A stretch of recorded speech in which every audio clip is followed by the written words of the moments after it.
कर्मचारी काम पर और 10% इंक्रीज की मांग थी, उस पर क्या निष्कर्ष निकला? देखिए, जो हड़ताल चल रही थी तो आपने स्वयं अंदर इसको जो आज की बातचीत है उसको कवर किया है और माननीय महापौर ने इस बात का आश्वासन दिया, आपके सामने भी घोषणा की है कि 10% की जो वार्षिक वेतन वृद्धि थी उसको यथावत जारी रखा जाएगा और ये भी वायदा किया है कि इसको तुरंत 2-4 दिन के भीतर ही इनके अकाउंट्स में डाल दिया जाएगा मज़दूरों के। और इस बात का भी आश्वासन दिया है कि जैसे पहले की तरह जो भी सुविधाएं मिल रही हैं भविष्य में भी उनमें कोई कटौती उस तरीके से नहीं की जाएगी।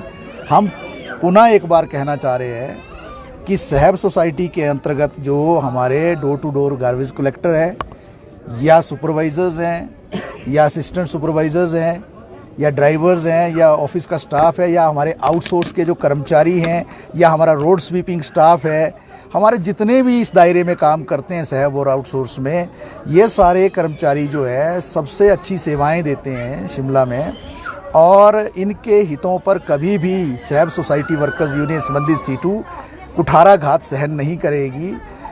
होना तो ये चाहिए कि हर वर्ष जब जनता से पानी के रेट्स जो है 10% एक्स्ट्रा लिए जाते हैं, प्रॉपर्टी टैक्स में 10% की वृद्धि हो जाती है और इसके साथ साथ जो गार्बेज का जो रेट्स हैं वो 10% बढ़ जाते हैं, उसमें छोटा सा एक अंश होता है जो 10% वार्षिक वेतन वृद्धि के रूप में ये मजदूर मांग करते हैं। तो उसको रोकना कमिश्नर साहब के द्वारा अपने आप में पूर्णतः एक तानाशाही थी, जिसके खिलाफ आंदोलन हुआ है, हड़ताल हुई है और उसकी एवज में उन्होंने न्याय देने के बजाय ये जो एस्मा लगाने की बातें की, ये जो चिट्ठियाँ निकाली, इससे कोई आंदोलन रुकते नहीं है। ये उनको समझना है, एक किसी भी लोकतांत्रिक व्यवस्था के अंदर इस तरीके से तानाशाही चलेगी नहीं। ये चिट्ठियाँ इसको भी वापस लिया जाए तुरंत और जो मज़दूरों ने हड़ताल की है उस दौरान का उन दिनों का भी पैसा उनको मिलना चाहिए, क्योंकि आपको मालूम है जो घरों में अभी कूड़ा पड़ा है इन 2 दिनों का, 1 दिन का, ये भी तो इन मज़दूरों ने ही उठाना है और सारे का सारे उठाना है, तो ये पैसा भी इनको मिलना चाहिए। लेकिन इससे बड़ी लड़ाई हमारी जो है इस यूनियन की ओर से चल रही है, जो आपके माध्यम से हम लाना चाहते हैं,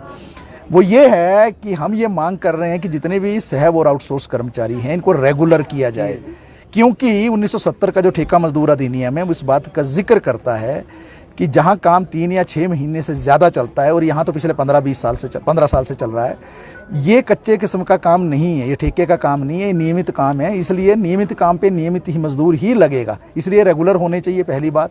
दूसरी बात, माननीय सुप्रीम कोर्ट ने 26 अक्टूबर 2016 को एक निर्णय दिया समान काम का समान वेतन, और काफ़ी तस्दीक की उसकी, और आपके संज्ञान में ये लाना चाहता हूँ कि अभी 2 महीने पहले ही दोबारा से सुप्रीम कोर्ट के 2 जजों ने, उस वक्त 3 जजों ने निर्णय लिया था, अब 2 जजों ने फिर दोबारा से ये बोल दिया कि वो जो 2016 का निर्णय इसको सख्ती से लागू करो। तो उसमें जो ये काम किया जा रहा है सहब और आउटसोर्स के द्वारा, ये पक्के किस्म के कर्मचारी के बराबर ही काम किया जा रहा है, तो इनका वेतन उनके बराबर होना चाहिए। लेकिन अभी फ़र्क कितना है, 5वां हिस्सा भी नहीं मिलता है, 5 गुना कम मिलता है इनको वेतन। उस वेतन को जो है 12,000, 13,000, 15,000, 18,000 से बढ़ाकर जो उस स्थिति में ले जाना है जो सुप्रीम कोर्ट ने कहा। तीसरी बात हम ये कहना चाहते हैं कि ये जो सारा QR कोड का ड्रामा चल रहा है, ये क्या है, पैसे की वेस्टेज है। क्यों है ये पैसे की वेस्टेज? क्योंकि आपको मालूम है, अगर आप सर्वे करेंगे शिमला शहर के अंदर, मैं दावे से कहता हूँ 98%, वैसे तो 100% ही लोग बोलेंगे कि ये जितने रोड स्वीपिंग करते हैं या पूरे जो सहब में जितने भी door to door garbage collection करते हैं या हमारे ड्राइवर साथी हैं या सुपरवाइज़र और असिस्टेंट सुपरवाइज़र, ये बेहतरीन सेवाएं देते हैं। इनके लिए QR कोड लगाकर आप स्कैनिंग करके या बायोमेट्रिक लगा के क्या जाहिर करना चाहते हैं आप जो है काम, जो मजदूर जो है जितना सख्त ये काम करता है, ये पंजाब नहीं है, चंडीगढ़ या दिल्ली नहीं है जहाँ कूड़ा उठाया जाता है, साइकिल के ऊपर आते हैं या गाड़ी के अंदर आते हैं और लोग नीचे उतर के देते हैं और गाड़ी में डाल के देते हैं। यहाँ तो एक एक घर कवर करना पड़ता है, तो सुबह 5 बजे से लगते हैं लोग और 12 बजे तक इतने थक हार जाते हैं। आप बोल रहे हैं 3 बजे हाजिरी लगाओ, आपने दफ्तर तो बनाया नहीं इनके लिए बैठने के लिए, आपने इनको सुविधाएं तो दी नहीं, और कड़ी मेहनत ये करते हैं और उसके बावजूद आप QR कोड, ये सिर्फ एक पैसे की वेस्टेज है। इसके बजाय अगर इस पैसे को लगा दिया जाता करोड़ों रुपए को मजदूर के हक में, तो जो 1500 बोनस मिल रहा है ना अभी, ये 15,000 हो जाता, जो इनका बुनियादी हक है। बोनस एक्ट 1965 का यही कहता है जितनी तनख्वाह उतना बोनस मिलेगा 13वीं तनख्वाह के रूप में। तो वो 15,000 तो किया नहीं, वो पैसा वहाँ डाइवर्ट कर दिया। इसी पैसे से 150 नए मजदूर लगाए जा सकते थे। अगर आपको याद होगा, आप सभी को, जिस वक्त सहब की योजना लागू हुई थी 80 घर करवाते थे एक मजदूर से, ज़्यादा 100 घर थे। आज एक मजदूर से 240 घर से लेकर 300 घर हैं, 3 गुना काम बढ़ गया। 3 मजदूर का काम कर रहा है एक मजदूर। तो जब ये 3 गुना काम बढ़ गया तो इसके लिए इस पैसे को जो QR कोड स्कैनिंग में कर रहे हैं, अगर इसको यहाँ लगा देते तो 150 नए कर्मी लग सकते थे साहब में, तो वो तो लगाया ही नहीं, जिससे जनता को भी सुविधा मिलती, इनका भी काम का बोझ हल्का हो जाता। तीसरी बात मैं ये कहना चाहता हूँ, ये जो आउटसोर्स के कर्मचारी हैं, ये जो है AGM में पहले ही पारित हो चुका है। 2 साल के बाद ऑटोमेटिकली, ये शब्द है उसमें लिखा हुआ, स्वतः ही ये साहब के अंदर आएंगे। आज जो है 10-10 सालों से आउटसोर्स में, 8 सालों से 5 सालों से काम कर रहे हैं, वो क्यों नहीं आए 2 साल के बाद स्वतः ही उसमें साहब में आउटसोर्स वाले, और उनको क्यों नहीं आज बराबर वेतन दे रहे हैं?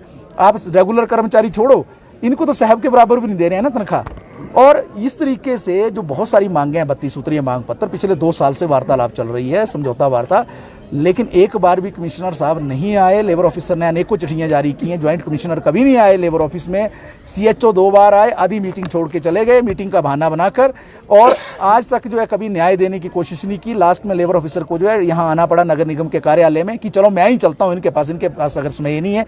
जब इनके दफ्तर में आए तो यहाँ से भी भाग गए, उस बैठक में नहीं शामिल हुए। आप समझ पा रहे हैं क्या हो रहा है? इसका मतलब ये है कि नगर निगम प्रशासन जो वर्तमान है, ये पूरी तरह से मजदूरों के खिलाफ है। ये लेबर ऑफिसर के सामने भी नहीं आना चाहता, ये इनको न्याय भी नहीं देना चाहता है, ये इनकी मांगों को भी पूर्ण नहीं करना चाहता। ESI का मुद्दा उठाना, आज पिछले कुछ महीनों में 7 मजदूरों की डेथ हुई। अगर ESI लागू होता तो क्या 8 हो गई, तो ESI कितनी बेनिफिशियल। 1948 में जब ESI आया था ना, देश में लागू हुआ था, आज़ाद देश में पहली स्कीम थी जो आज़ादी के बाद, ये इस स्कीम को एशिया की सबसे अच्छी स्कीम माना गया था। तो ESI क्यों लागू नहीं किया? इन मजदूरों को उससे बेनिफिट मिल सकता था ना। यहाँ तक भी है, साहब में जो काम करते हैं ना लोग, आपको मालूम है, खास तौर पे जो door to door garbage collection करते हैं, इनको चोटें लग जाती हैं। बहुत सारे लोग जो शीशे डाल देते हैं जब, और उनको जब बोरी में डाल के लाते हैं तो पीठ पर चोटें हो जाती हैं, हाथ पर चोटें हो जाती है उसको समेटते हुए। तो अपना ESI की स्कीम तो यहाँ तक बोलती है कि मजदूर जो है बीमार हो जाए, क्योंकि ये जो काम करते हैं इससे लगभग 1 दर्जन से ज़्यादा गैसेस का सामना करना पड़ता है, इन्फेक्शंस का सामना करना पड़ता है मजदूर को। तो अगर जो है मजदूर जिसको 80 साल जीना है, 70 साल जीना है, वो 50 साल 45 साल में उनकी मौत हो रही है, तो अगर ESI होता तो इनको सुविधा मिलती। वर्कमैन कंपनसेशन अगर यहाँ एक्ट लागू होता तो इनको सुविधा मिलती, और अगर ये मजदूर बीमार हो जाता, बेड रिडन हो जाता, तो इनको ESI तनख्वाह दे देता। तो ये तो सारी चीज़ें लागू हैं नहीं ना यहाँ, जिस पर कमिश्नर साहब कभी बात करते नहीं है, तानाशाही दिखाते हैं, डराते हैं, धमकी देते हैं, नौकरी से निकाल देंगे, आपको ऐसा कर देंगे, वैसा कर देंगे। तो इसके खिलाफ ये आंदोलन था, ऐतिहासिक आंदोलन रहा। आज उस आंदोलन की विजय हुई है। सभी साहब कर्मियों को, आउटसोर्स कर्मियों को और सभी लोगों को बधाई है, लेकिन अभी निरंतर लड़ाई जारी है। अभी हड़ताल खत्म हो रही है आज, और कल जो लोग ड्यूटी पर लौटेंगे, लेकिन इसके बाद भी जो संघर्ष चल रहा है जिन 32 मांगों पर, वो जारी रहेगा।